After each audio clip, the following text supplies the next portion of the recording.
अच्छा दादा, आपको लगता है क्या है कि बाकी जगह तो नहीं, लेकिन बंगाल में एक क्लब पॉलिटिक्स चलता है, इसका प्रभाव हिंदुओं पर कहीं ना कहीं व्यापक रूप से पड़ता है, जिसके कारण जो है हिंदू डाइवर्ट होके अलग अलग ग्रुप में बटे रहते हैं, इसका फ़ायदा जो है पॉलिटिकल पार्टी यहाँ की उठाती है, इसका कुछ आपको लगता है क्या? यहाँ पे एक बहुत बड़ा घालमेल है। हम लोगों कम्युनिस्ट लोग हमेशा बोलते थे कि हिंदुओं में जात पात नहीं है, मतलब वो तो बंगाली हिंदू की बात ज़्यादा करते थे। तो वो जो बंगाली हिंदू में जात पात नहीं होता है, बंगाली हिंदू में बहुत जात पात होता है। और बंगाली हिंदू अपने को ऑर्गेनाइज करता है, जब भी कोई संगठन बनाता है बंगाली हिंदू, तो वो दिखता है कि कुछ और है। स्पोर्टिंग क्लब, कहीं स्पोर्टिंग क्लब बना लेगा, कहीं पर कोई सांस्कृतिक क्लब बना लेगा, वो दिखेगा उस तरह का, वो दिखेगा वैसा। लेकिन बंगाली हिंदू बहुत ज़्यादा कास्टिस्ट होता है, वो अपने कास्ट के हिसाब से वो चलेगा उसके अंदर। अगर मान लो वो बुद्धि या बनिक लोगों का अगर मेंबरशिप है तो उन्हीं का मेंबरशिप रहेगा। वो हेमंत कुमार फैन क्लब में वो अगर मुखर्जी बनर्जी है तो मुखर्जी बनर्जी ही बनेंगे उसके मेंबर। वो नहीं बनने देगा किसी दलित बंगाली को, नहीं बनने देगा उसका मेंबर, नहीं बनने देगा, प्रोग्राम नहीं करने देगा। इसी तरह मान लो कोई बनिक लोगों ने, कोई बिजनेसमैन जो भी है, ये शाह, पाल शाह, कुंडू बसाक, जितने भी कास्ट है बंगाली हिंदू में, उन लोगों ने मान लो कोई सोसाइटी बनाई अपना कि ये चेतना मंचो व वटेवर, वो उसी के अंदर वो लोग वो वही रहेंगे उसके अंदर, किसी और गाने नहीं देंगे। ये कटु सत्य है, दिखता कुछ और है लेकिन उसके अंदर उसकी एक्टिविटीज़ कुछ और होती है। इस तरह से आप लोग मान के चलिए, सीपीएम जो पार्टी थी वो ईस्ट बंगाल से आए हुए बंगाल रिफ्यूजियों की कायस्थ और बद्दी जो कास्ट है उसकी पार्टी थी। दासगुप्ता, सेनगुप्ता, घोष, बोस, मित्र, इन लोगों की पार्टी थी। इसके अंदर मुखर्जी बनर्जी भी कम थे, सीपीएम में अपर कास्ट कम थे, ब्राह्मण कम थे, और लो कास्ट तो थे ही नहीं। एक पे आप लोग शोध कीजिए, आप लोग भी कीजिए शोध, सभी को मैं बोल रहा हूँ। चुनी कोटाल बोले एक महिला थी, 1986-87 में देख लीजिएगा आप लोग। चुनी कोटाल, लोधा एक कम्युनिटी है पुरुलिया बीरभूम उस साइड में, लोधा एक एसटी है, बहुत पिछड़ा हुआ समाज है, हिंदुओं का सबसे पिछड़ा हुआ समाज बंगाली हिंदुओं में। वनवासी है, मतलब 90% वनवासी और लोधा समाज।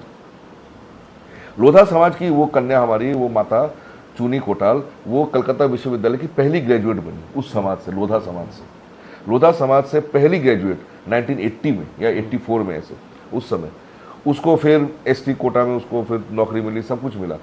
5 या 6 साल ग्रेजुएशन के 5 या 6 साल या 10 साल के बाद उसने आत्महत्या करी। चुनी कोटाल ने जब आत्महत्या करी तो उसने उसे बताया कि किस तरह से ये दासगुप्ता, सेनगुप्ता, बुद्धि, कायस्थ, मुखर्जी बनर्जी, ये जितने भी कॉमरेड जो हैं, ये अपर कास्ट और ये जो कायस्थ कॉमरेड जो हैं, ये जो कॉमरेड सीपीएम में बैठे हैं, ये किस तरह से चुनी कोटाल को एक्सप्लॉइट कर रहे थे। वो कभी किसी माझी को, किसी कोयबर्तो को, किसी क्या कहते हैं मेथर को, किसी इनफैक्ट मेदिनीपुर के महिष्यों को, वो मिडिल कास्ट है तो लोअर कास्ट भी नहीं है, महिष्यों को प्रामाणिक हो गए, जैसे सन्ने प्रामाणिक होते हैं और देश प्रामाणिक और ऐसे जितने भी मिडिल कास्ट, लो कास्ट के लोग आगे नहीं बढ़ते देते थे, सीपीएम लोग नहीं बढ़ने देते थे। ये है इन लोगों के क्लब राजनीति का असली चेहरे का ये था, दे वर वेरी वेरी कास्टिस्ट। और चुनी कोटाल तो बेचारी सुसाइड की, अपने लिखा सुसाइड नोट पे कि इन लोगों ने, कम्युनिस्ट पार्टी के अपर कास्ट कॉमरेडों ने मेरे साथ इतना अन्याय किया है, मेरे को अच्छी पोस्टिंग नहीं दी, मैंने जब ट्रांसफर मुझे नहीं जाने दिया, मेरा परिवार मेरे को इतना हर दिन मेरे को परेशान करते थे, नौकरी की जगह पे मेरे साथ दुर्व्यवहार करते थे, मैं एसटी कम्युनिटी की थी। तो ये प्रोग्रेसिव लोग, ये वामपंथी लोग कैसे बोलते हैं हम लोग प्रोग्रेसिव थे, कैसे बोलते हैं? उन्होंने ये हरकत उन लोगों ने करी है। क्लब राजनीति का इसलिए जो अब स्वरूप हम लोग अभी देख रहे हैं, इस तरह से उन लोगों को बहुत क्लोज ग्रुप में वो लोग क्लब बनाते थे, अब क्लब को यूज करते थे पॉलिटिकल पार्टी। ये कल्चर चला आया है कांग्रेस के समय से, कांग्रेस का, क्योंकि कांग्रेस कभी उस तरह से कैडर बेस्ड पार्टी कभी नहीं थी। महात्मा गांधी के समय में, नेहरू किसी के समय में, उनके बड़े बड़े नेता हुआ करते थे और मास ऑर्गेनाइजेशन हुआ थे, फॉलोअर्स मास होता था बस। गांधी ने एक बार बोल दिया नमक तो सब और नमक, कभी गांधी ने बोल दिया चरखा तो सब चरखा। तो वो मास मूवमेंट, मास ऑर्गेनाइजेशन, उनका कार्डर बेस्ड नहीं है कि प्रदेश कांग्रेस कमेटी वो होती थी नाम के वास्ते, कुछ नहीं। वो गांधी नेहरू टॉप में लीडर, उसका कांग्रेस वर्किंग कमेटी बस, और फिर भीड़ इकट्ठी करो। तो कांग्रेस जब इलेक्शन लड़ती थी तो इलेक्शन में उन्हें बूथ में आदमी चाहिए, बूथ में कार्यकर्ता चाहिए, तो उनके पास कार्डर तो नहीं है जो पूरा साल वो काम कर रहे हैं। तब ये क्लब के लड़कों को काम में लगाते थे। ये कांग्रेस का कल्चर था कि जितने भी ऐसे क्लब हैं उन क्लबों को काम में लगाते थे। फिर धीरे धीरे इन क्लब्स का स्वरूप चेंज हुआ, जितने रिफ्यूजी आने लगे ईस्ट बंगाल से, तो अब वो लोग क्लब के अंदर धीरे धीरे धीरे धीरे उसका कास्ट कॉम्पोजिशन चेंज हो गया, मतलब घोटी से बंगाल हो गया मान लीजिए। ये जो क्लब थे कलकत्ता के आसपास के, इस सब में ज़्यादा वेस्ट बंगाल के लोग थे। अब रिफ्यूजी लोग आने लगे तो उसके अंदर बंगाल लोग उसके क्लब के अंदर घुसने लगे, उन्होंने अपने क्लब बना लिए। ये लोग नहीं घुसे देते थे वेस्ट बंगाल के लोग, बोले ना ना तुम्हारा बांगाल आछो, এটা আমাদের ক্লাব হয়, তোমরা কথাবার্তা অন্যরকম, তোমরা না তোমরা तो হলো ना। तो अब बंगाल ईस्ट बंगाल के लोगों ने अपने क्लब बनाने शुरू कर दिए। तो एक ही जगह पे एक दुर्गा पूजा कमेटी थी तो दो दुर्गा पूजा कमेटी हो गई, एक वेस्ट बंगाल वाले की हो गई, एक वो जो बंगाल रिफ्यूजी आते उनकी हो गई। अब दोनों पूजा कमेटी में कंपटीशन, एक पूजा कमेटी चला गया कांग्रेस के पास, एक पूजा कमेटी चली गई सीपीएम के पास। अब धीरे धीरे फिर सीपीएम वालों ने जब इनको पकड़ना चालू किया, सीपीएम वालों का यूथ स्ट्रेंथ बढ़ने लगा, तब कांग्रेस हार गई। 60s और 70s में ऐसा ही हुआ, 10 साल बहुत मारपीट हुआ। कांग्रेस वालों ने कम्युनिस्टों को मारा, कम्युनिस्टों ने नक्सल को मारा, नक्सल ने सीपीएम को मारा, सीपीएम ने कांग्रेस को मारा, सब एक दूसरे को मार रहे थे। उस मारामारी में सीपीएम वाले आगे निकल गए, उन्होंने पावर ले लिया। सीपीएम वाले जैसी पावर में आए, अब उन्होंने क्या करा, क्लब, पहले क्लब कल्चर तक था, अब उन्होंने पार्टी ऑफिस बना दिए बगल में। आप लोग देखेंगे कलकत्ता में जितने भी बड़े बड़े क्लब है उसके बगल में एक सीपीएम पार्टी ऑफिस है। क्लब এই সংঘ সেই সংঘ কি কি क्रीड़ा संघ, मास्टरदास सूर्य सेन संघ और ये संघ, बड़े बड़े विप्लवियों के नाम पे एक संघ, मतलब क्लब बना लिया। उसके बगल में ही local committee office, zonal committee office, CPM का पार्टी ऑफिस, क्लब और पार्टी ऑफिस बगल में हो गए। तो अब दोनों में कोई अंतर नहीं रहा, जो क्लब का मेंबर है वही पार्टी का मेंबर, जो पार्टी का मेंबर है वही क्लब का मेंबर, ऐसा हो गया। अब फिर जब सीपीएम वाले चले गए तो पार्टी ऑफिस खत्म हो गया। ममता बनर्जी, ये ममताज आपा का खाला की सरकार आ गई, तो आपा खाला की सरकार ने क्या करा, पार्टी ऑफिस खत्म हो गए। अभी आई थी कांग्रेस मेंटेलिटी से आई थी, ये लोग, ये कांग्रेस घराने की है, तो उसको कांग्रेसी वाला वो कल्चर मालूम था कि मुझे पार्टी ऑफिस नहीं होने से भी चलेगा। टीएमसी की पावर, जब टीएमसी आ गई पावर में तो पार्टी ऑफिस सारे बंद हो गए, तो पार्टी वाले लड़के सब बेकार हो गए। तो वो सब कुछ तो टीएमसी के चले गए, कुछ वापस क्लब में चले गए। अब ममता का कल्चर ये है कि मुझे 24/7 कार्डर बेस्ड पार्टी नहीं चाहिए, जो कांग्रेस का कल्चर है। हमें कार्डर रखने की कोई जरूरत नहीं, हमें सभी इलेक्शन वाले दिन इलेक्शन जीतना है, उसके लिए पैसा चाहिए होता है। क्योंकि सीपीएम लोगों ने ऐसी दुर्गति कर दी है इस कंट्री, इस राज्य की, कि यहाँ आदमी 10 रुपये 20 रुपये आदमी मिल जाता है, 20 रुपये में आदमी, मतलब आप कुछ भी करा लीजिए उससे।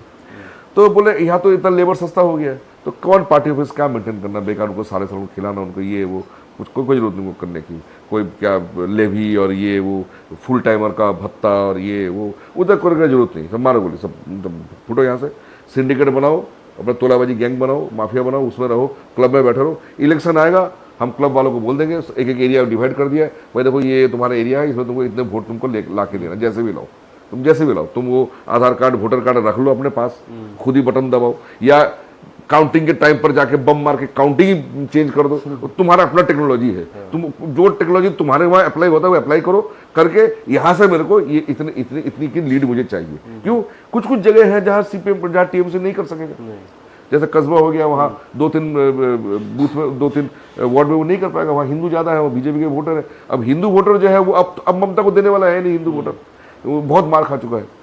तब वो क्या करेगा, वो तब या तो संतरास करेगा, हिंदू को वोट देने नहीं देगा, उनके वोटर कार्ड सब छीन लेगा, इसके लिए वो वोट से 1 महीना पहले 15 दिन पहले पैसे देगा। और नहीं तो एक एक, जैसे गुलशन कॉलोनी है इधर कस्बा में, जैसे जो मुस्लिम इलाका है, वहाँ से वो पूरा लीड लेके निकल जाएगा, पूरा 100% लीड लेके निकल जाएगा। वहाँ से जैसे यहाँ भांगोर से, यहाँ से वहाँ से लीड लेगा, जादवपुर पूरा लोकसभा निकल गया उसका, टीएमसी का निकल गया, उसको भांगोर से लीड मिल गया, सीपीएम ने कुछ वोट काट दिया। तो यहाँ पे जो क्लब कल्चर है, इस क्लब कल्चर से जो इलेक्शन को जो इफेक्ट पड़ता है वो बेसिकली गुंडागर्दी का ही एक तरीका है। अब ये क्लब वगैरह ये सब ये गुंडागर्दी के वो हो गए हैं। तो अच्छा, जो आपने कहा कि यहाँ के लोग जागरूक नहीं है, तो जागरूकता का एक मूल आधार शिक्षा भी होता है। आपको नहीं लगता कि जो यहाँ सरकारें रही हैं वहाँ यहाँ के हिंदुओं को जो है जो मेन शिक्षा, मूल्य शिक्षा देनी चाहिए, उन्होंने उससे दूर रखा है, जिसके कारण यहाँ का जो हिंदू समाज है जागरूक नहीं है? क्या ऐसा सच है क्या? एकदम सच है। और इसका कारण भी हम लोग ही हैं। अगर ध्यान से थोड़ा सा हिस्ट्री अगर देखें, मैं आप लोगों को एक छोटी सी एक बड़ी मजेदार बात बताता हूँ। हिस्ट्री में 1918 में 1918 में जब प्रथम विश्व युद्ध खत्म हुआ, फर्स्ट वर्ल्ड वॉर जब खत्म हुआ 1918, उस समय अंग्रेज और इंग्लैंड, फ्रांस, अमेरिका ये सब एक तरफ थे, और जर्मनी, टर्की, उस समय एक देश होता था टर्की, ऑटोमन टर्क्स, टर्की।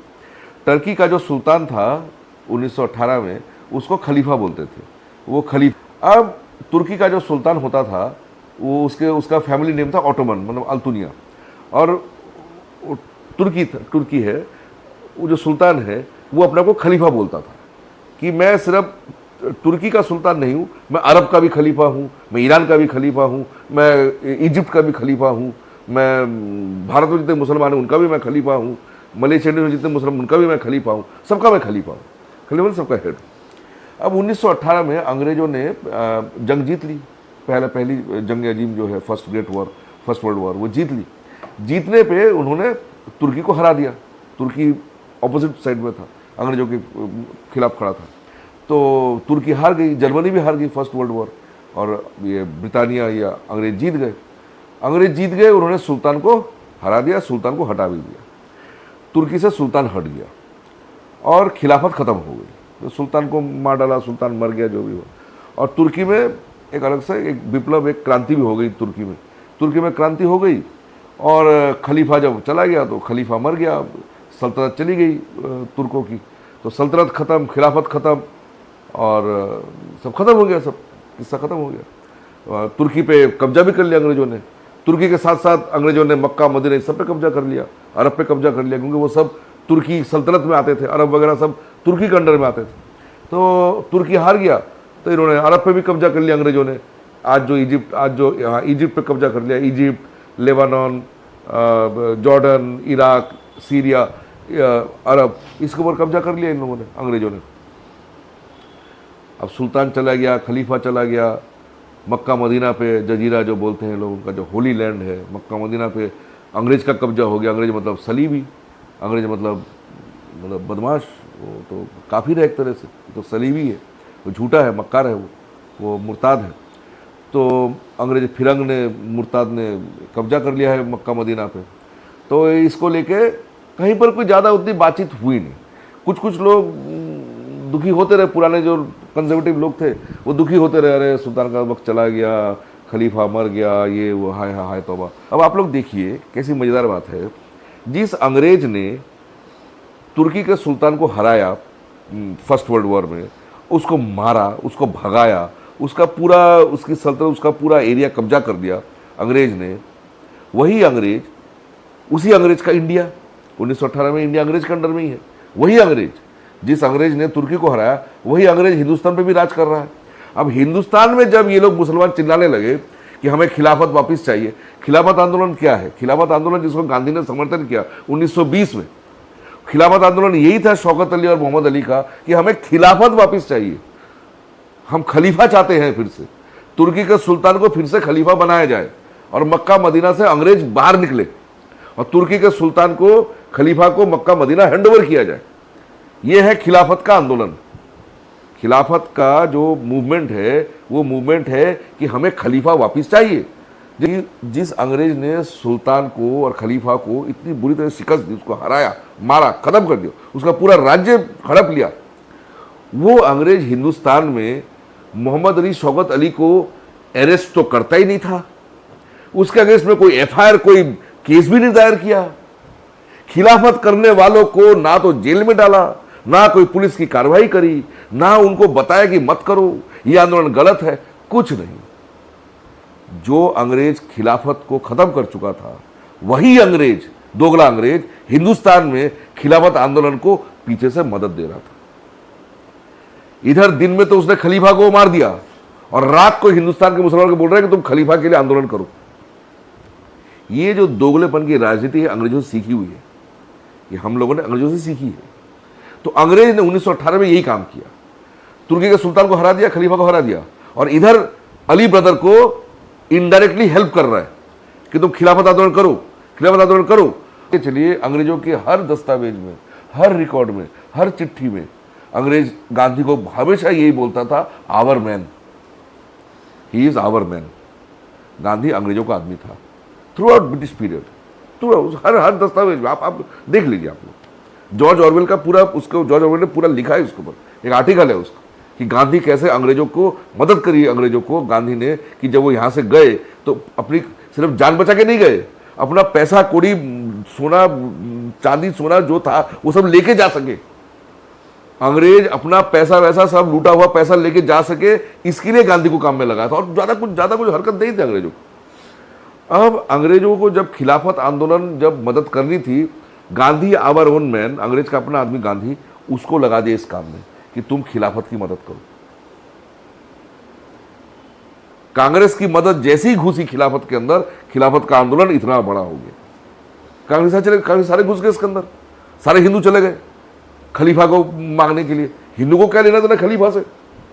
और खलीफा को जो मांग रहे हैं वो अंग्रेज को ये नहीं कह रहे कि तुम हिंदुस्तान छोड़ो।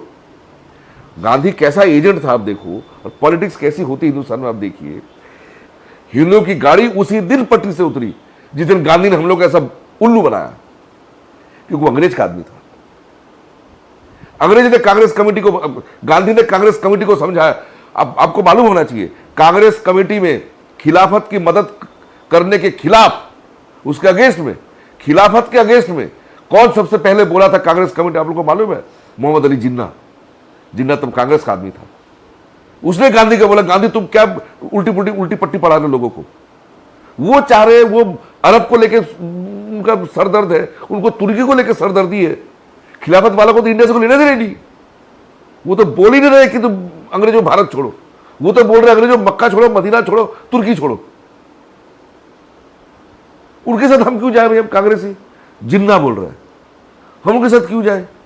तब गांधी समझा रहे हैं, नहीं, मोटे तौर पर तो अंग्रेज की तो खिलाफ बोल रहे हैं ना। अरे कैसे भी जाने को बोले, अंग्रेज को जाने को तो बोल रहे हैं ना। अंग्रेज के खिलाफ तो खड़ा हो गया ना भाई शौकत अली, मोहम्मद अली, तो हम भी चलते हैं, चलो उनकी मदद करते हैं। 1920 तक, खिलाफत आंदोलन तक, कांग्रेस 100%, जिन्ना था लीडर उसका, लेकिन कौन सा जिन्ना था वो जिन्ना दारू पीता था, सुअर का मांस खाता था, ऐसा जिन्ना था वो। 1920 तक कांग्रेस 100% हिंदू की पार्टी थी, और हिंदुत्व ही उसकी चेतना थी। वंदे मातरम पूरा ही बोला जाता था, गाया जाता था कांग्रेस कमेटी में। जिन्ना ने कभी मना नहीं किया कि पूरा वंदे मातरम मत पढ़ो, आप मत गाओ कांग्रेस की मीटिंग में। खिलाफत जब आया, खिलाफत के साथ जब कांग्रेस ने हाथ मिलाई, तब पहली बार खिलाफत के लोगों ने ऑब्जेक्शन किया कि आप पूरा वंदे मातरम मत बोलिए, ये खिलाफत है, हम खलीफा के लिए लड़ रहे हैं, यहां आप आए, अच्छी बात है, पीछे बढ़ी। ये एटीट्यूड था। और खिलाफत आंदोलन ने कांग्रेस को इस तरह से अपने साथ लिया, हिंदुओं की मदद ली, और मुस्लिम लीग को ताकत दी। क्योंकि खिलाफत कमेटी के सारे लोग बाद में, खलीकुज़्ज़मान, फिर ये जो बाद में लियाकत अली खान, और ये इस खिलाफत कमेटी के सारे मेंबर थे, यही सब बाद में मुस्लिम लीग के बड़े लीडर बने। जिन्ना तब पार्टी छोड़ के चला गया, जिन्ना तब चला गया था इंडिया छोड़ के, जब गांधी के ये सब बदमाशियां शुरू हो गई और मुस्लिम लीग पूरा इस्लामिक फोर्स बन गया। मुझे था ही इस्लामिक फोर्स, लेकिन खिलाफत आंदोलन के बाद उनकी ताकत बहुत ज़्यादा बढ़ गई, क्योंकि उनका एजेंडा इस्लामिक एजेंडा था। उनका pro India pro Bharat agenda कभी था ही नहीं खिलाफत लोगों का। और अंग्रेज यहाँ पर खिलाफत को शक्ति प्रदान करता रहा। क्यों? वो नहीं चाहता था कि हिंदुओं की ताकत बढ़े। यह प्रोसेस आज 100 साल से अभी तक यही प्रोसेस चल रहा है कि भारत तभी शक्तिशाली होगा जब हिंदू शक्तिशाली होगा।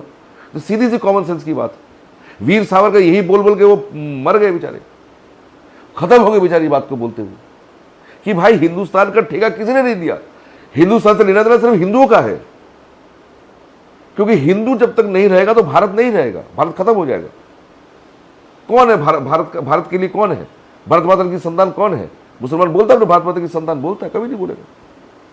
दोनों का हिस्ट्री अलग है। हमारी हिस्ट्री में, हिंदुओं की हिस्ट्री में, भारत की हिस्ट्री में औरंगजेब विलन है, पक्का विलन है। बाबू राजेंद्र प्रसाद मानते थे, सरदार वल्लभ भाई पटेल मानते थे, सब मानते थे। तभी उन्होंने सोमनाथ का मंदिर बनाया, काशी विश्वनाथ का जीर्णोद्धार किया, सब कुछ किया, सारे मंदिर बनाए वल्लभ भाई पटेल ने, बाबू राजेंद्र प्रसाद ने। कांग्रेसी थे, सब मानते थे।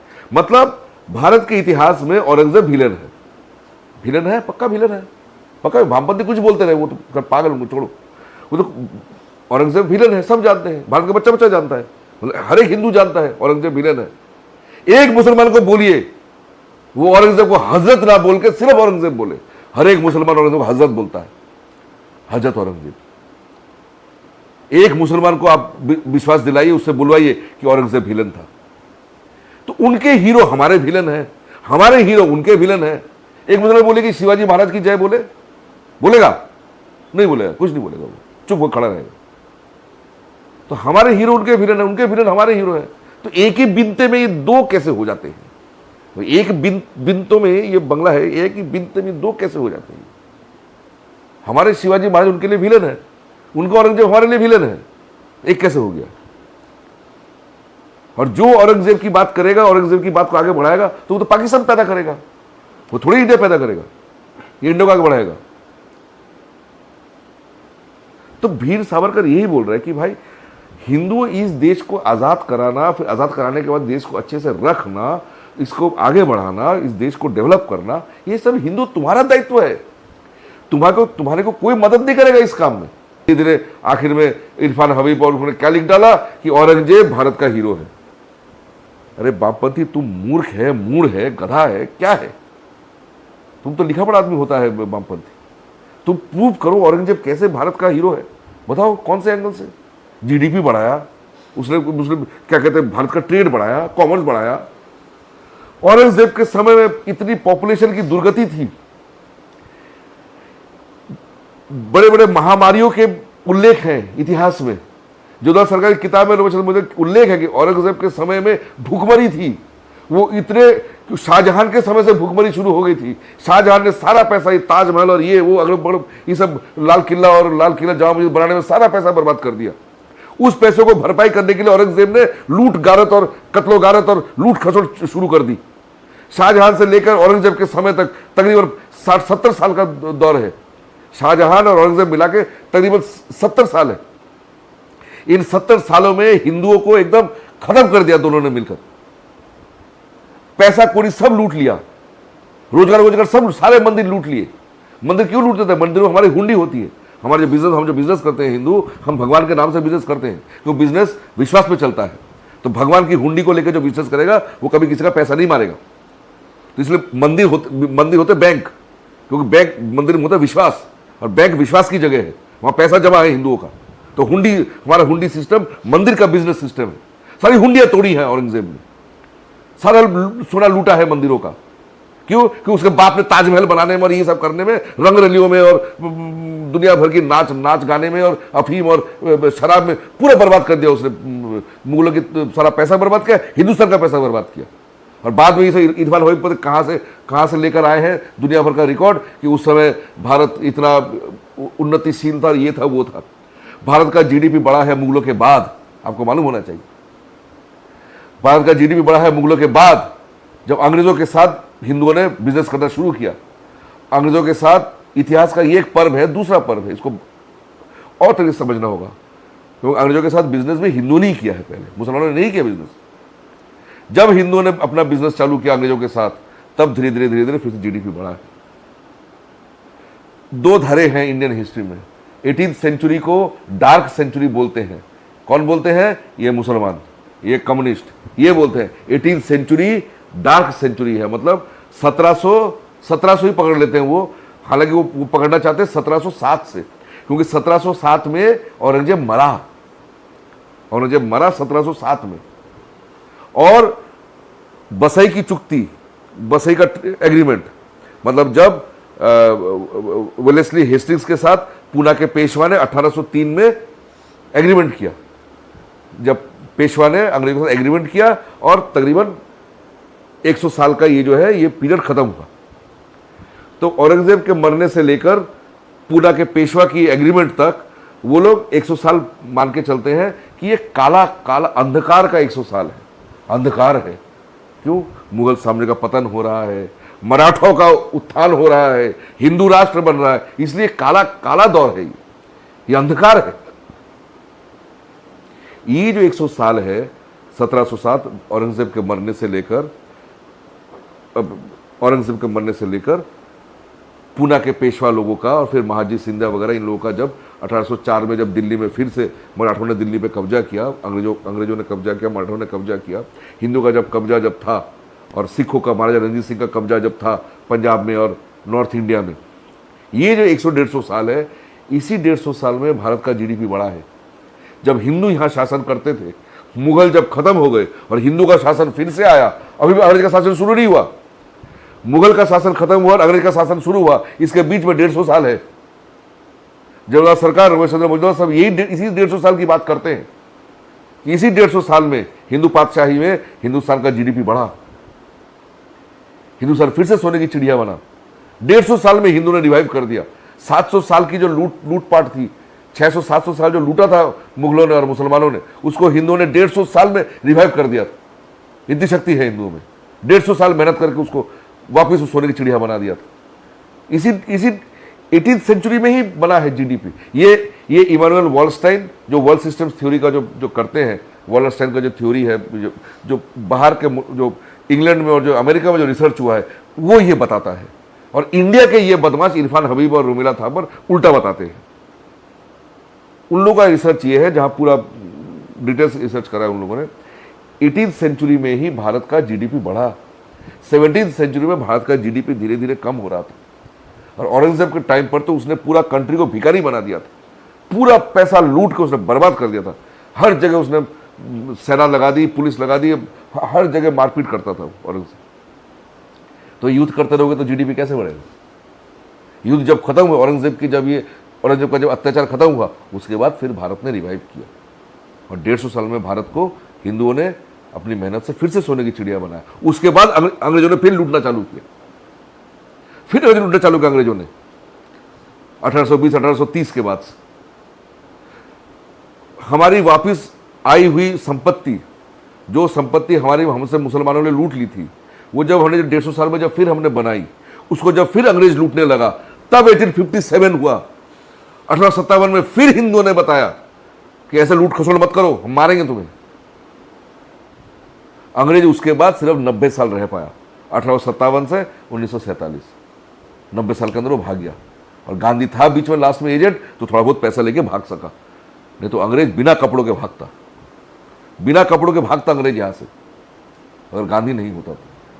मतलब जो सच्चाई था उसको पूर्ण रूप से नहीं दिखाया गया। हिंदू की शक्ति को हमेशा कम बताया गया है, इतिहास में गलत बताया गया है। जो हिंदुओं का जो विलन है वो भारत का विलन है, ये सीधी सी बात है।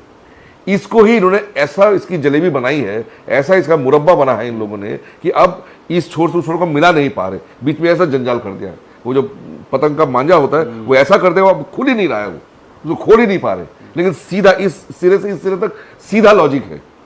हिंदुओं का विलन भारत का विलन, हिंदुओं का हीरो भारत का हीरो, हिंदुओं का उन्नति, हिंदुओं का डेवलपमेंट, भारत की उन्नति, भारत के डेवलपमेंट।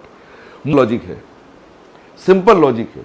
इतिहास में बार बार यही प्रूफ हुआ है। लेकिन अभी कुछ हैं कॉमरेड हैं और पता नहीं कौन कौन है, सेकुलर है, यापा है, बुआ है, भगवान जाने कौन कौन है बीच में, ये सब इसको इस सिरे को मिलाने नहीं दे रहे, बीच में खिचड़ी पकाया हुआ है। सिंपल एकदम सिंपल स्ट्रेट लाइन है। पश्चिम बंगाल तो सबसे बड़ा लेबोरेटरी है इन लोगों का। पश्चिम बंगाल में तो कभी बीजेपी जनसंघ कभी आया पावर में? या कुछ नहीं हुआ। या तो पहले दिन से कांग्रेस, फिर कांग्रेस का भी एक और वर्जन कम्युनिस्ट, अब कम्युनिस्ट और कांग्रेस का मिक्सचर ये आपा। तो इतना सेकुलर बंगाल से तो सेकुलर तो कहीं हुआ ही नहीं। तो यहां पर क्यों मुसलमान हिंदू का गला काटता है? क्यों काटता है? क्या परेशानी है उसको? अरे क्या परेशानी है भाई? 4 लोग मिलकर जय श्री राम बोलेंगे तो तुमको क्या तुमको तकलीफ होती है? क्या तकलीफ होती है तुम्हें? तुम तो पहले दिन से यहां, तुम तो मौज में हो पहले दिन से। 1950 से तुम मौज में हो, उससे पहले से तुम मौज में हो। उससे पहले तुमने आधा 2/3 बंगाल बना ही दिया ईस्ट पाकिस्तान, उसके बाद भी यहां तुम मौज में हो। उसके बाद भी तुमको जलन होती है कि 4 लड़के खड़े होकर जय श्री राम बोलेंगे तो तुमको तकलीफ हो जाती है।